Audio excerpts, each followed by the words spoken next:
ওপরে বাড়ি, গাছপালা, নিচে মাটির গভীরে বাগান, উদ্যান।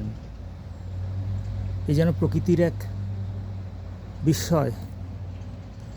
দক্ষিণ অস্ট্রেলিয়ার যেখানে এসে পৌঁছেছি সেটা একটা লাইমস্টোন রিজিয়ন, অর্থাৎ কাস্ট রিজিয়ন। এখানে দ্রবণ কার্যের ফলে অসংখ্য সুড়ঙ্গ, গুহা ইত্যাদি তৈরি হয়েছে। এরকমই একটা গুহার ছাদ ধসে গিয়ে এখানে একটা সিঙ্কহোল গড়ে উঠেছে, বেশ বড় ধরনের সিঙ্কহোল।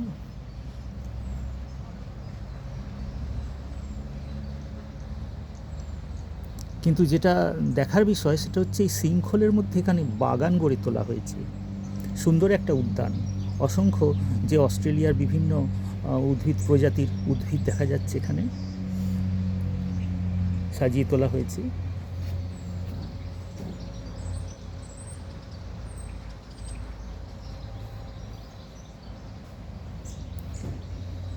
দূরে একটা কেবের কিছুটা অংশ দেখা যাচ্ছে, অর্থাৎ মাটির তলা দিয়ে সুড়ঙ্গের মাধ্যমে এই জায়গাটা যুক্ত আছে।